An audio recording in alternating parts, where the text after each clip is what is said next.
Beste collega, chers collègues, bienvenue dans Zo, ce webinaire en bedankt om deel te nemen omwille van ook uw heel drukke agenda, parce que nous sommes bien conscients que votre agenda est très chargé.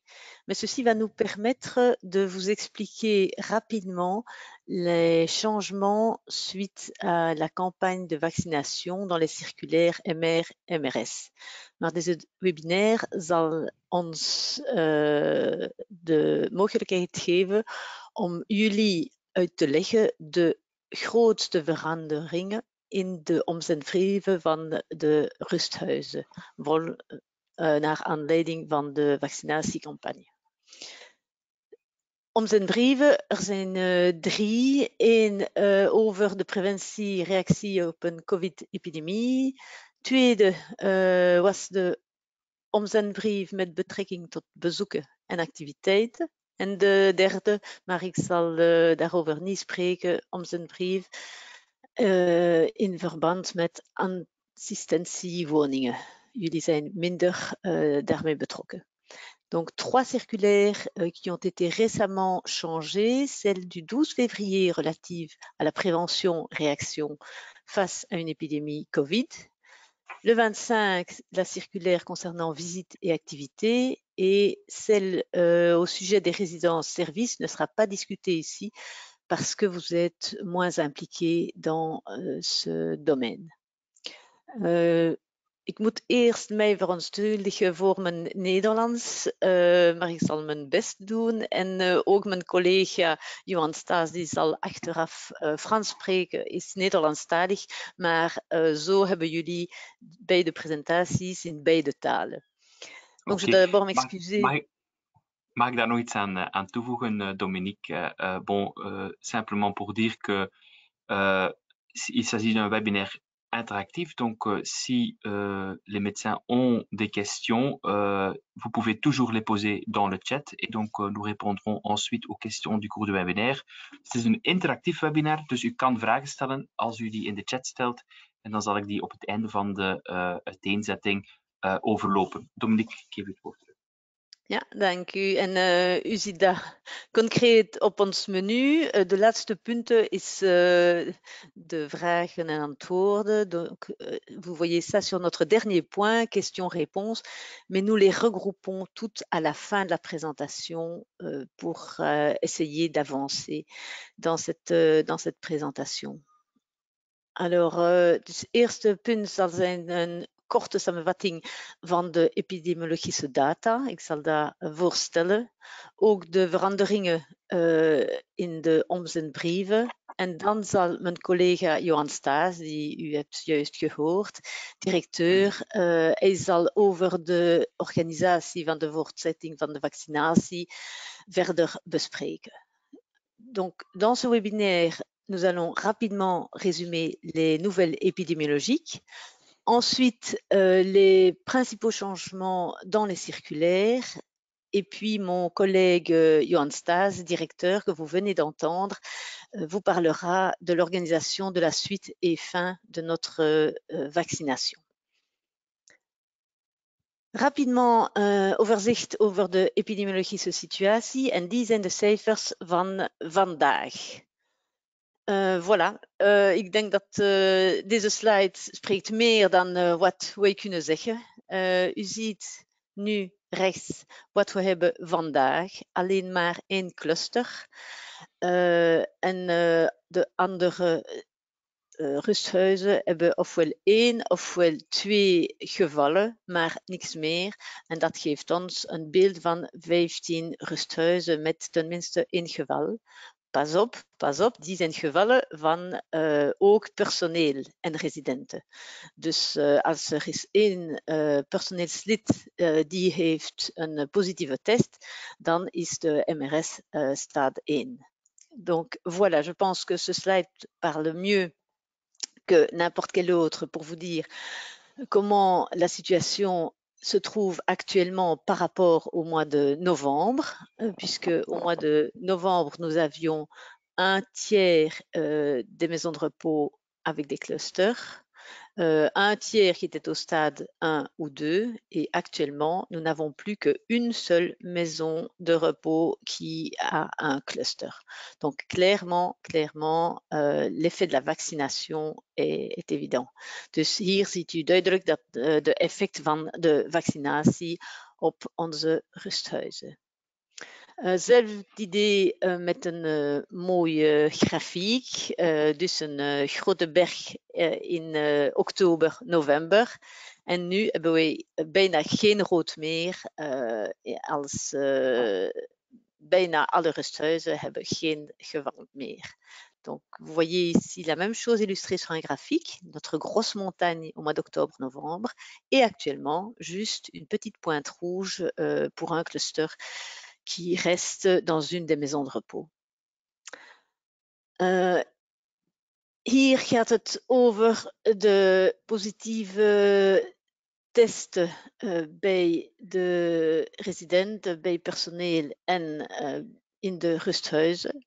Wat is interessant is de oranje baars, die zijn de residenten. Zonder in detail te gaan, ziet u wel dat deze blauwe baars zijn bijna verdwenen. De oranje baars zijn de residenten, dus dat is sterk verminderd. En de blauwe baars zijn totaal van de rusthuizen. En u ziet wel dat er zijn bijna geen gevallen meer in de rusthuizen. Donc ici, on voit le nombre de cas dans les maisons de repos. Et on voit bien qu'actuellement, donc sur la droite du slide, le nombre total de maisons de repos qui sont les petites barres bleues est quasi disparu. Mais ce qui a surtout disparu, c'est le nombre de barres orange qui sont les résidents qui sont Covid positifs. En dan het belangrijkste is het aantal hospitalisaties, omdat dat is eigenlijk de bedoeling van de vaccinatie. En als wij zien de blauwe baars, die zijn de nieuwe patiënten die komen uit rusthuizen, zijn wij bijna op 0. In die vergelijking met wat we hadden in oktober, november, de grote berg. Donc ici, encore plus important, ce sont les hospitalisations, puisque c'était quand même l'objectif de la vaccination était de diminuer, si pas de faire disparaître, le nombre d'hospitalisations chez les résidents des maisons de repos. Et on voit en effet, via les barres bleues, que ce nombre est actuellement quasi nul suite à la vaccination. Et donc, la vaccination fait pleinement son effet dans nos populations de résidents. Dan kwam de grote vraag, wat is de versoepeling van de maatregelen? Dat is gekomen begin van deze maand. Et donc, la grosse question qui est venue en complément, c'est quel était l'assouplissement des mesures qui pouvaient donc être mis en place suite à cette vaccination, assouplissement qui s'est produit au 1er mars. Omdat wij hadden vooraf alle rusthuizen in fase 2. Alle rusthuizen moesten in fase 2 blijven, onafhankelijk van hun epidemiologische situatie. En nu, na de vaccinatie, kunnen wij zeggen dat als alle residenten kregen de 2 injecties van, als 90% van de residenten kregen 2 injecties van vaccinatie, dan kan de rusthuis deze fase 2 veranderen en gaan naar een fase die overeenstemt met de eigen epidemiologische situatie. Dus dat betekent fase 0 als er geen geval is, dan fase 1 als er 1 geval gebeurt, en fase 2 als 2 gevallen gebeuren. Dus kan de rusthuis echt zich aanpassen aan wat zij hebben binnen het rusthuis. Maar de voorwaarde is dat 90% van de residenten zouden gevaccineerd zijn. Dat is in overeenstemming met wat de GEMS had voorgesteld, maar de GEMS had ook voorgesteld een vaccinatiegraad van 70% bij het personeel. En dat hebben we niet genomen, omdat we dachten dat de 90% waren genoeg.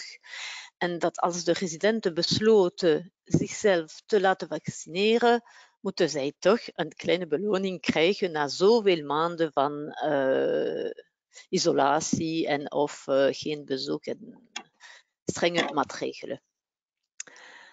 Donc, les maisons de repos qui atteignent un taux de vaccination de 90% chez l'ensemble des résidents peuvent assouplir les mesures et adapter les mesures à leur propre situation épidémique versus le stade 2 généralisé que tout le monde connaissait jusqu'à la date du 1er mars.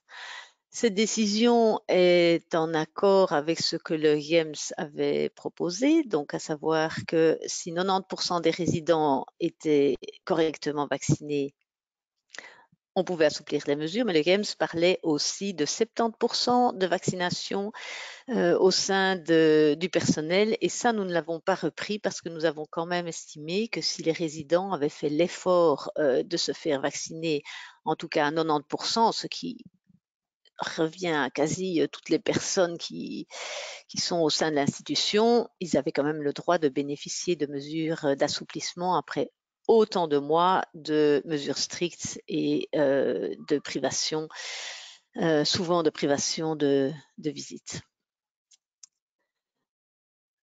Dan verandert de fase van de instelling en het is al niet altijd gemakkelijk te weten. Er zijn heel veel vragen die komen over de activiteiten, over restaurant, over bezoeken. Daarvoor hadden wij al in augustus een heel duidelijk document opgesteld. En ik zou jullie wel zeggen, ga maar kijken, omdat in 3 pagina's zien jullie rechtstreeks antwoorden op de meeste vragen in verband met bezoeken en wat wij kunnen antwoorden over bezoeken, activiteiten, restaurant, cafetaria enzovoort. Dus dat is echt een heel prachtig document, une bouée de sauvetage pour savoir quelles mesures prendre de manière concrète et comment répondre aux dizaines de questions que vous recevez, que nous recevons au sujet des activités, au sujet des visites, au sujet des sorties, de la cafétéria, en fonction du stade de la maison de repos. Si vous consultez ce document, en 3 pages, vous avez déjà la majorité des réponses aux questions. Et pour le reste des questions, je pense que votre bon sens fera le reste, mais en tout cas, pour la majorité des questions, vous aurez très rapidement une réponse si vous consultez ce document qui est sur notre site internet. 2 belangrijke opmerkingen is voor de toepassing van de maatregelen is er geen onderscheid tussen de residenten die werden gevaccineerd en deze die werden niet gevaccineerd. Iedereen volgt dezelfde maatregelen. Tweede opmerking is dat onafhankelijk van de vaccinatie, vaccinatiegraad enzovoort, de preventiemaatregelen blijven van toepassing, omdat we hebben nog geen duidelijke informatie over de mogelijke besmettelijkheid van de gevaccineerde personen na de vaccinatie. 2 remarques importantes. Donc, la première, c'est que, indépendamment du statut vaccinal de la personne, tout le monde doit suivre les mêmes règles. Et donc, pas de distinction entre vaccinés et non vaccinés pour toutes les règles, activités, visites et restaurants. Deuxième remarque importante, c'est que les gestes barrières restent absolument d'application, puisqu'on ne sait toujours pas de manière tout à fait objective l'effet du vaccin sur la contagiosité des personnes vaccinées, même si de plus en plus d'études montrent que la charge virale de personnes qui seraient encore positives est bien moindre une fois qu'elles sont vaccinées. Jullie kregen zeker veel vragen over het bezoek. Daarvan deze slide.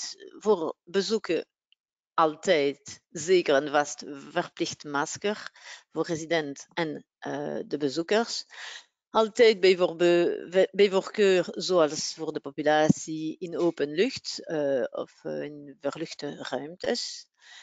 Voor fase 2 hadden wij 2 bezoekers. Nu hebben wij een bubbel van 5 volwassenen die mogen komen, 2 per 2. En 2 bezoekers, altijd dezelfde, kunnen een no-contact, een knuffelcontact hebben met mondmasker. De bezoekers in de kamers zijn toegelaten en de uitstappen zijn nu ook toegestaan. Overnachtingen buiten het rusthuis blijft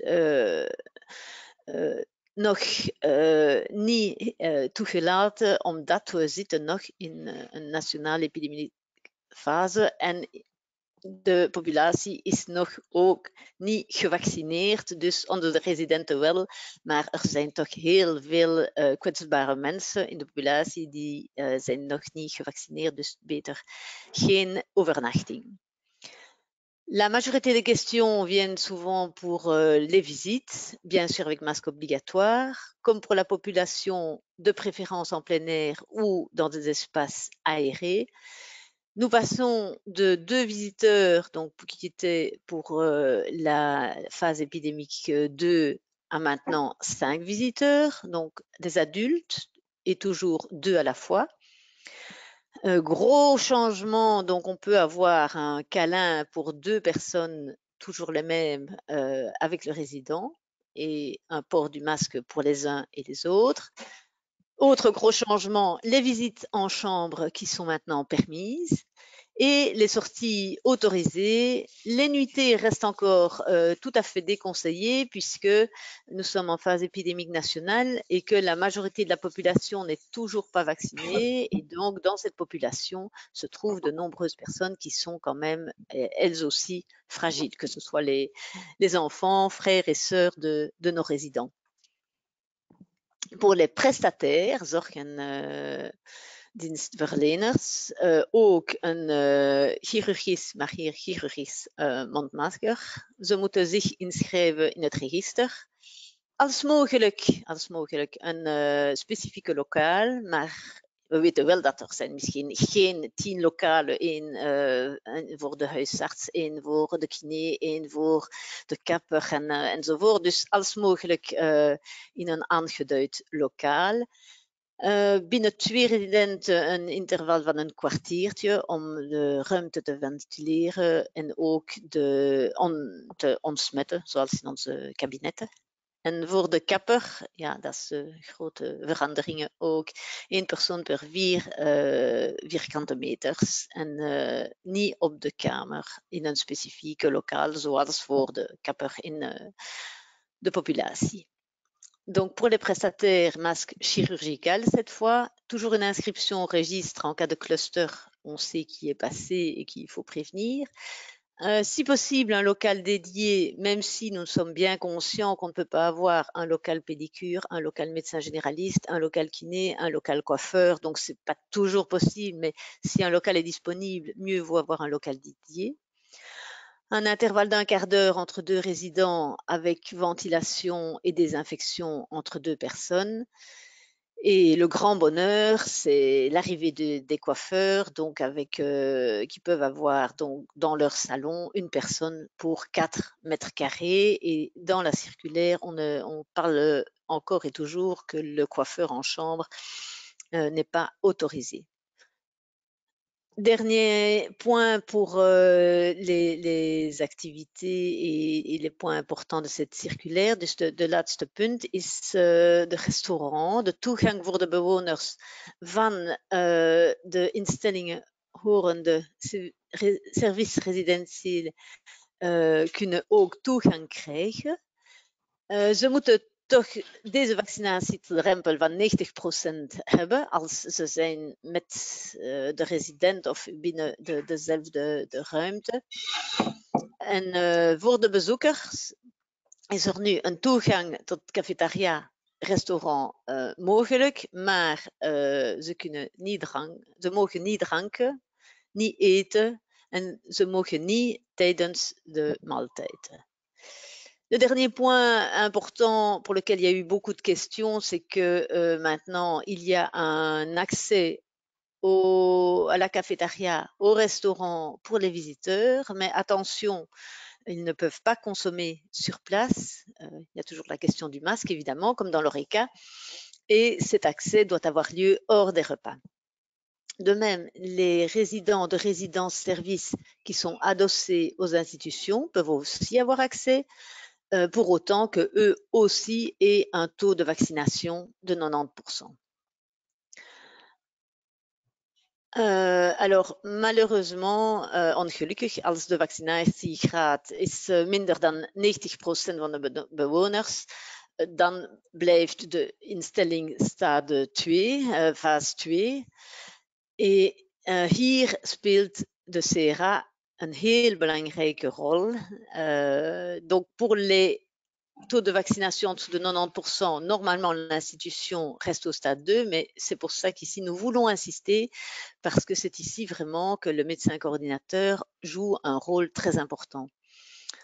Hij speelt een belangrijke rol in de versoepeling van de maatregelen, omdat het gebeurt dikwijls dat er zijn situaties waar jullie hebben geen 90% vaccinatiegraad en toch zijn alle lichten groen om naar een versoepeling te gaan. En dan is de CRA echt verantwoordelijk voor zo'n beslissing naar een versoepeling. En we hebben een paar voorbeelden al gehad. Bijvoorbeeld een vaccinatiegraad van iets minder dan 90%. En jullie weten misschien dat in Wallonië hebben zij gekozen voor 80%. Dat hebben wij niet gedaan, omdat wij dachten, als wij beginnen met 80%, dan zijn wij snel met 75% en dat is minder veilig.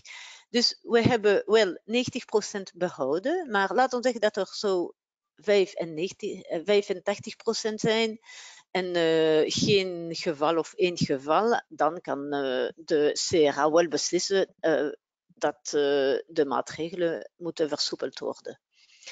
Er zijn ook meer en meer situaties waarin er was een vaccinatiegraad van 90% en na overlijdens met nieuwkomers is deze vaccinatiegraad verminderd. In deze gevallen kan ook de CRA beslissen dat de versoepeling blijft. En jullie zijn ook wel op de hoogte van de gebouwen, de vestigingen. En jullie weten wel dat als er een cluster zou gebeuren, bijvoorbeeld in een kantoor, als er een ander gebouw is met andere mensen waar geen geval is, dan kunnen jullie ook misschien een versoepeling laten doorgaan. Als in heel aparte gebouwen 2, 3 of een cluster zou gebeuren. Donc c'est ici, dans les institutions surtout où il y a moins de 90% de résidents vaccinés, que le médecin coordinateur a un rôle primordial à jouer. Raison pour laquelle on trouvait important aussi de vous informer, parce que à partir de ce moment-là, c'est vous qui allez prendre la décision. Alors bien sûr, on peut être contacté, on ne demande pas mieux que de réfléchir avec vous s'il y a des cas particuliers, mais vous avez tout à fait l'opportunité de décider d'un assouplissement des règles si le fameux seuil de 90% n'était pas atteint. Vous savez sans doute qu'en Wallonie, ils ont décidé un seuil de 80%. Nous avons préféré prendre l'option de garder 90%, c'est plus sûr. Mais si ces 90% n'étaient pas atteints, on laisse le médecin coordinateur qui connaît bien l'institution décider de cet assouplissement éventuel. Alors, on a des cas particuliers qui arrivent quotidiennement, comme par exemple un taux de vaccination qui n'est pas à 90% et qui est à 87%. Bon, mais dans ce cas-là, on peut tout à fait aller vers un assouplissement.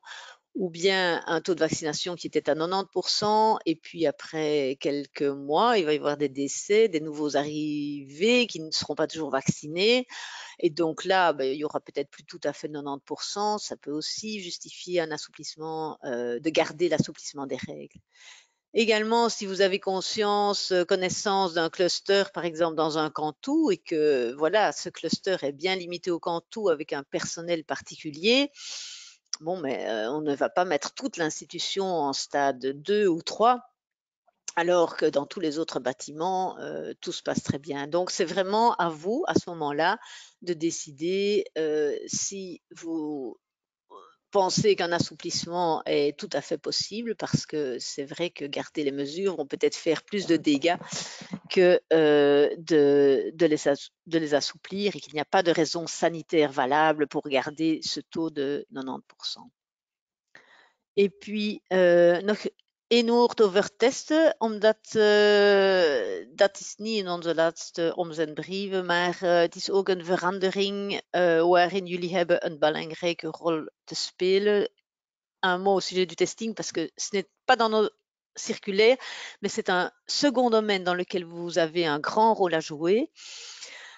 Is dat bij clusters in collectiviteiten bent u nu verantwoordelijk om te beslissen als wat moet gedaan worden voor een verdere testingstrategie.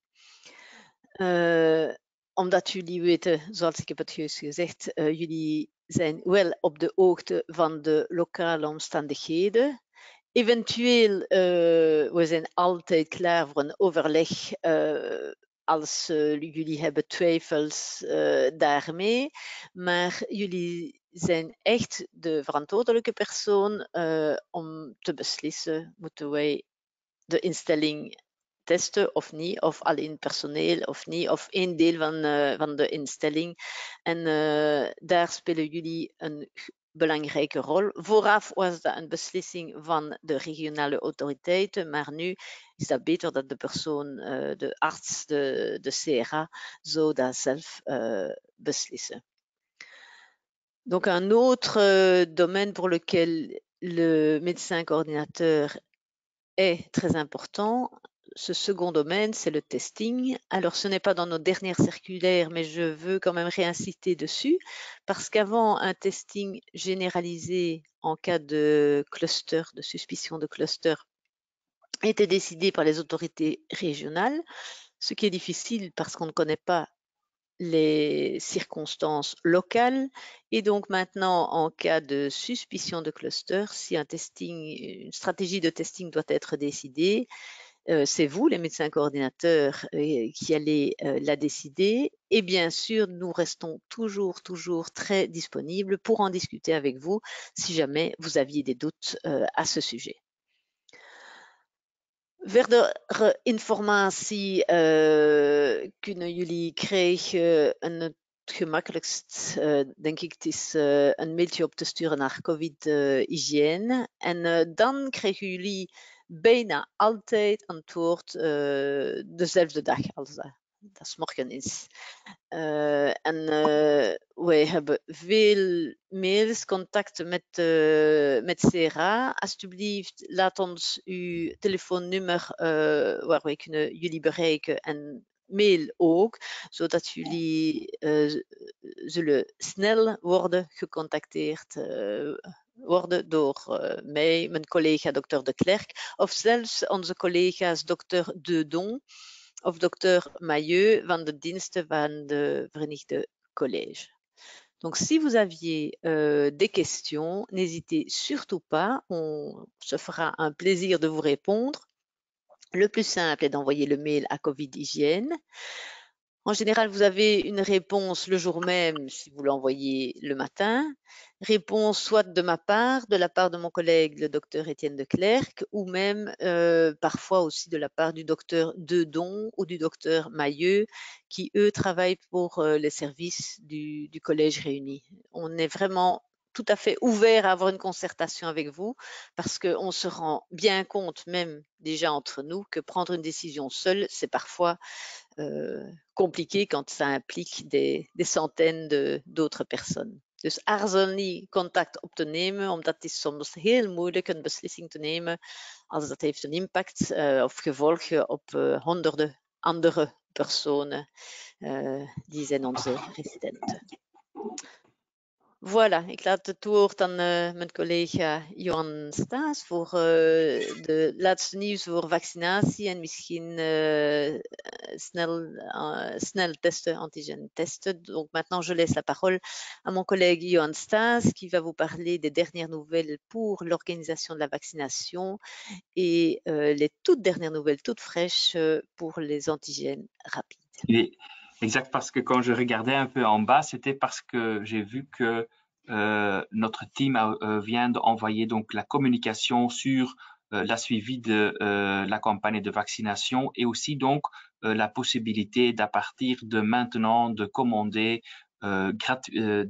gratuitement des tests rapides antigéniques chez Iriscare. Donc merci pour cette introduction. Dominique, bedankt voor de inleiding. Dus dames en heren, de vaccinatie in de rusthuizen die loopt eigenlijk op zijn laatste benen. We zijn sinds vorige week ook eigenlijk begonnen met het vaccineren van bewoners en residenten van andere zorginstellingen. En heel wat personeelsleden van ambulante zorginstellingen hebben zich ook al afgelopen week kunnen laten vaccineren, dus in het vaccinatiecentrum van de Heizel. Donc la vaccination dans les maisons de repos et de soins est à bout de souffle. Donc depuis la semaine dernière, nous vaccinons également les résidents et les membres du personnel d'autres établissements de soins, donc les centres d'hébergement pour personnes handicapées et tout ça, et aussi de nombreux membres du personnel des établissements de soins ambulatoires, et donc où on ne va pas vacciner les résidents. Eux ont déjà reçu une invitation pour se faire vacciner dans le centre de vaccination de Heizel. Donc, quelques grandes lignes sur la vaccination. Depuis le début de cette année, nous avons, enfin nous, en collaboration et sous l'autorité des services collèges réunis, parce que c'est eux qui sont compétents pour tout ce qui est la vaccination. Mais donc ensemble, nous avons déjà livré près de 41 000 vaccins pour la vaccination, donc dans les établissements de soins lui-même. Donc sinds het begin van het jaar heeft Iriscare onder de auspiciën van de diensten van het Verenigd College, die eigenlijk bevoegd zijn voor heel de uitrol van de vaccinatiecampagne, al bijna 41.000 vaccins geleverd voor dus een vaccinatie in de zorginstelling zelf. En dus deze week en de volgende 2 weken leveren we in de rusthuizen enkel nog vaccins voor het toedienen van het herhaalvaccin. En nieuw is dat we dus ook vanaf volgende week, vanaf 15 maart eigenlijk, een nieuwe vaccinatieprocedure opstarten die bedoeld is voor het vaccineren van nieuwe bewoners en nieuwe personeelsleden of personeelsleden die zich nog niet gevaccineerd hebben. Donc cette semaine et les 2 semaines suivantes, nous livrerons des vaccins pour administrer la deuxième dose des vaccins dans les maisons de repos. Et donc, ça, c'est très nouveau. Et à partir de la semaine prochaine, donc à partir du 15 mars, nous commencerons avec une nouvelle procédure, un nouveau cycle de vaccination qui est destiné à la vaccination des nouveaux résidents et des membres du personnel qui ne sont pas encore vaccinés. Et si on peut aller au slide suivant, s'il vous plaît. Voilà, ça existe en quoi? Donc, pour les nouveaux résidents, donc là, notre intention est de travailler avec une équipe mobile et un vaccin unidose à partir du début avril. Hein. Je ne vais pas dire le 1er avril, mais donc début avril, c'est donc l'idée qu'on commence travailler avec des équipes mobiles. Donc, la maison de repos pourra donc à ce moment commander les vaccins qui seront livrés ensuite. Donc, voor nieuwe bewoners is het eigenlijk de bedoeling om vanaf begin april te werken met een mobiele equipe en dus een unidoos vaccin. Dus het rusthuis zal die vaccins kunnen bestellen en die zullen dus ook geleverd worden. Dat wil niet zeggen dat we in afwachting daarvan met de overschotten van de vaccins die deze en volgende weken zullen geleverd worden, ook nog bewoners een eerste keer kunnen vaccineren. Indien die mogelijkheid zich biedt, bijvoorbeeld u hebt nog dosissen over in een flacon, mag u die toedienen eigenlijk aan nieuwe bewoners die nog niet gevaccineerd konden worden. En de herhaalvaccins, want u moet altijd ook een herhaalvaccin hebben, die kunnen dan eigenlijk besteld worden via het e-mailadres dat u daar ziet, Vacci-ish.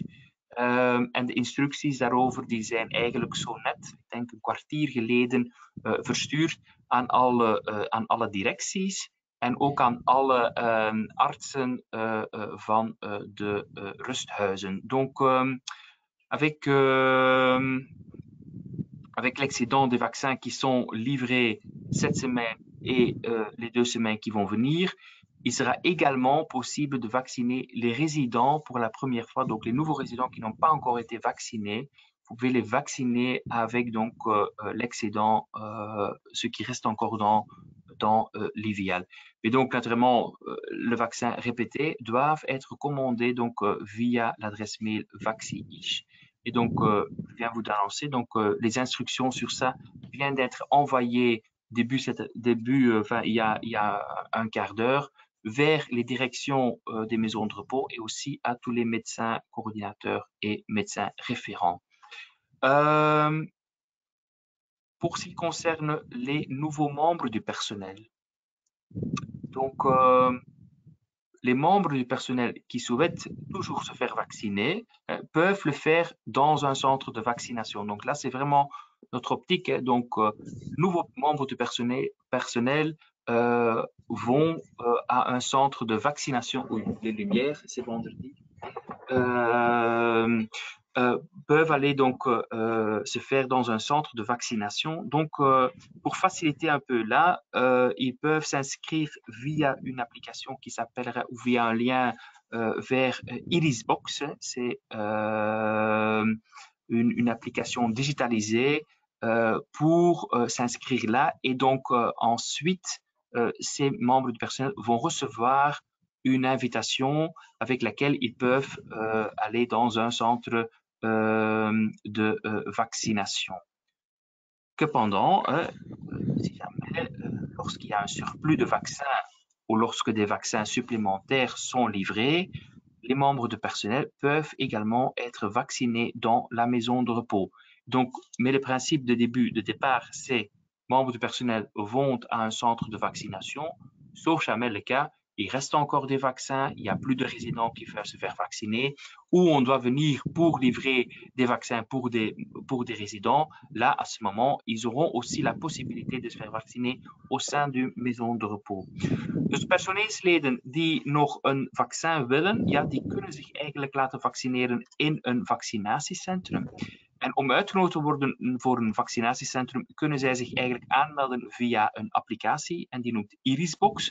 De link daar zit dus ook in de mail die zo net verstuurd wordt.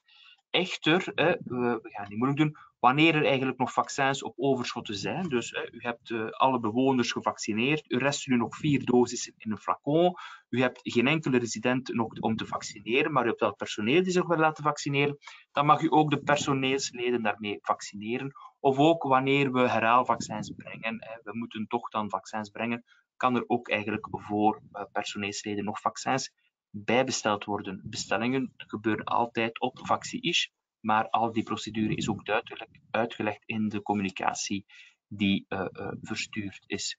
Voilà, dat heeft heel wat voeten in de aarde gehad om dat proces eigenlijk erdoor te krijgen. En dan nog een nieuwtje heet van de naald. Is ook beslist om het mogelijk te maken dat een rusthuis snelle antigeentesten kan bestellen. Die worden gratis ter beschikking gesteld van eigenlijk de rusthuizen, ook van de andere collectiviteiten trouwens. En die zijn eigenlijk bedoeld voor het testen van nieuwe personeelsleden en van bezoekers. Dus une nouvelle très très très récente. Donc à partir d'aujourd'hui, vous pouvez donc commander chez Iriscare des tests AG rapides. Ils sont obtenus pour, ils ont pour but pour vacciner, excusez-moi, pas vacciner, mais pour tester les visiteurs et les nouveaux membres du personnel au sein de votre, au sein des collectivités. Et donc là aussi, donc, cette communication vient d'être partir ici 15 minuten. Ik denk dat daarmee alles is gezegd, Dominique. Wil jij nog iets toevoegen over de snelle antigeentesten? Nee, ik had het ook, zoals je hebt het vermeld. We moeten wel insisteren dat sneltesten zijn voor asymptomatische personen en niet residenten. En zeker, absoluut zeker niet personen met symptomen. Zoals jullie het weten, hebben wij nu alleen maar 24 uur om een PCR-test te krijgen, de resultaat te krijgen. En dan moeten wij absoluut gebruiken voor onze residenten. Maar in sommige gevallen, sommige rusthuizen zijn meer gerustgesteld met snel antigen testen. En daarvoor dachten wij dat jullie kunnen dat misschien gebruiken, maar alle resultaten, positieve resultaten, moeten altijd geregistreerd zijn door u of door een verantwoordelijke persoon en gerefereerd worden naar de uitstart. En dat is heel belangrijk. Voilà, donc non, c'est simplement pour dire cette question d'antigène rapide a été longuement discutée. C'était une demande de maisons de repos qui était plus tranquille d'avoir des tests antigéniques rapides pour des personnes externes. Mais absolument, absolument, elles doivent toujours être asymptomatiques parce que dès qu'il y a du symptomatique, c'est un PCR. Et vous savez comme moi que maintenant, les délais sont réduits à 24 heures, donc aucune raison de ne pas les utiliser. Voilà. Exact. Je pense qu'on peut parcourir vite quelques questions peut-être. J'ai vu, il y a quelques questions qui entrent dans le chat. Dr. Paulus, Dr. de Klerk, pourquoi ne tient-on pas compte du personnel vacciné à Bruxelles? Je pense que ça c'est une question de base. Donc à Bruxelles, on tient compte des vaccins des membres des résidents qui sont excusez-moi, les résidents qui sont vaccinés, mais on ne regarde pas le taux de la vaccination au sein des membres du personnel. Un autre membre me dit, un autre participant nous dit qu'il a une maison de repos où que 18% du personnel a été vacciné. Une petite réaction sur ça, Dr. de Klerk? Oui. Je peux peut-être donner une réaction. Le premier objectif au niveau des mesures également, c'est de vérifier le taux de protection pour les personnes à risque dans la maison de repos et donc le taux de protection au niveau des résidents. Donc on ne sait pas actuellement, on a quand même quelques idées, mais dans quelle mesure la circulation du virus va être diminuée par la vaccination. Mais le premier objectif, c'est de protéger les résidents. Or, si 90% des résidents sont protégés, on peut dans ce cas-là ne pas tenir compte effectivement du taux de vaccination au niveau du personnel. Donc même si le personnel n'est vacciné qu'à 18%, les résidents sont protégés. Si l'objectif par contre est de diminuer la circulation du virus à l'intérieur de la maison de repos et d'éviter l'apparition de clusters, dans ce cas-là, il est évident que le pourcentage de vaccination du personnel va devoir être pris en compte également. Maintenant, les protections du personnel seront sans doute plus importantes qu'au niveau des résidents. Donc, l'objectif premier, effectivement, de ces 90%, c'est d'avoir quasiment la totalité des personnes âgées à risque qui soient protégés au sein de la maison de repos. Et c'est pour ça qu'on s'est basé essentiellement sur ce chiffre-là et qu'on ne s'est pas basé effectivement sur les chiffres de vaccination du personnel. Mais je rappelle qu'il y a toute une série de mesures de protection qui doivent être prises à l'intérieur encore de la maison de repos, port du masque obligatoire pour les membres du personnel, etc. Il faut aussi savoir que cette situation, il faut malgré tout rester vigilant à l'approche de toute suspicion de cluster et surtout ne pas hésiter effectivement à tester d'une façon relativement large tous les contacts proches, voire éventuellement l'ensemble de la structure au moindre doute. Nous avons certains cas de clusters qui sont apparus chez des personnes vaccinées, donc c'est toujours une situation qui est possible, mais la plupart du temps, ces personnes-là seront asymptomatiques. Il faut bien rappeler que l'objectif 1, c'est quand même de diminuer les hospitalisations. Et voilà. Et donc, même avec un taux bas de vaccination du personnel, il y a quand même le meilleur slide illustrant quand même que si les personnes sont protégées à plus de 90%, bah, on est quand même tranquille pour ce taux d'hospitalisation. Et il y a quand même un aspect, dans nos discussions, un aspect éthique, c'est que au nom de quoi on refuserait les visites à des personnes âgées vaccinées qui sont confinées depuis près d'un an parce que le personnel, lui, a décidé qu'il voulait continuer sa vie comme avant. Et là, je pense que c'est quand même un argument qui doit venir également en considération. Een vraag die daar eigenlijk bij aansluit, hè. Mag men dan eigenlijk vinden jullie dat het personeel dat niet gevaccineerd is, mag weigeren uit de woonzorgcentra? Uit de voorziening? Donc, est-ce qu'on peut refuser l'accès aux membres du personnel qui ne sont pas vaccinés? C'est une question à ce stade-ci, là, oui, la réponse est clairement non à ce stade-ci. On ne peut pas faire de différence actuellement, que ce soit au niveau des résidents ou au niveau des membres du personnel, entre les personnes qui sont vaccinées et qui ne sont pas vaccinées. D'autant plus que la personne vaccinée, on sait qu'elle va être elle-même protégée, mais on n'a pas de données encore extrêmement précises sur le fait qu'elle ne risque pas de contaminer encore d'autres personnes. Donc à ce stade-ci, on ne peut pas faire de différence, que le membre du personnel soit vacciné ou pas, ou que le résident soit vacciné ou pas. C'est valable dans les deux cas, parce que on nous a relaté également des situations où les résidents se voyaient empêchés de sortir pour 1 heure ou 2 avec un membre de leur famille parce qu'ils n'étaient pas vaccinés, et donc ces situations-là ne sont pas acceptables.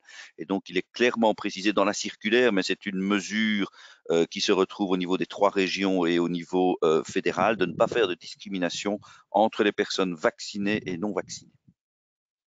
Ok. Une question sur les tests antigéniques rapides.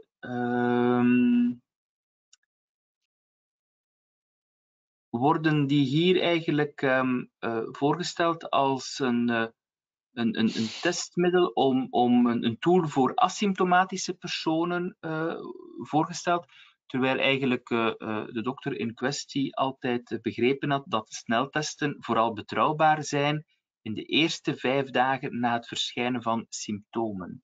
Ja, maar dat is helemaal juist. En voor ons ook zijn wij wel bewust dat deze testen zijn het meest efficiënt bij symptomatische personen.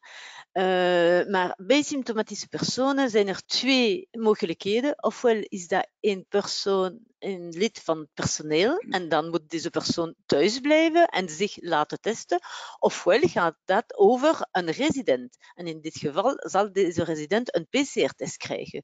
Dus deze sneltesten werden gevraagd echt door de rusthuizen in sommige specifieke gevallen van stagiair. En oké, er is niks daartegen, maar het is wel dat zeker en vast het aantal positieve resultaten zal heel laag blijven. Ok. Est-ce que vous pouvez nous raconter quelque chose sur quel type de test rapide c'est, la marque et les... Sur screen. Sur screen. Sur screen, het is toch c'est quand même un test qui a été reconnu. Il est reconnu par la FMPS comme beaucoup d'autres, mais il est placé dans le top des tests en termes de sensibilité et de spécificité. Et donc, c'est un test qui est dans les meilleurs parce qu'il a été sélectionné par nos soins sur base des caractéristiques de sensibilité et de spécificité. Ok, merci pour ces infos. Je vois pas d'autres questions qui entrent dans le chat. Donc, vous avez tout reçu donc avec les directeurs, donc les consignes sur donc la continuité de la vaccination. Je vois encore une question qui entre. Ce sont des tests salivaires, les sunscreen ou pas? Pourquoi Non, pas des ce sont des tests tests Nasopharyngés. Ce sont des tests Voilà. nasopharyngés. Donc, Les c'est tout aussi salivaires ne sont pas des désagréable rapides. que le test PCR, mais ils sont beaucoup plus rapides que les tests PCR. Oui, les salivaires ne sont pas des rapides, donc voilà. Si ce sont des salivaires, autant des PCR, surtout autant des PCR. Ok, merci d'être avec nous cet après-midi, dames en heren. Ik denk dat we daarmee eigenlijk aan het einde gekomen zijn van deze middag samen. Ik dank van harte onze sprekers, dokter Paulus en dokter De Klerk, voor hun aanwezigheid en voor het vele werk dat ze al verzet hebben de afgelopen maanden.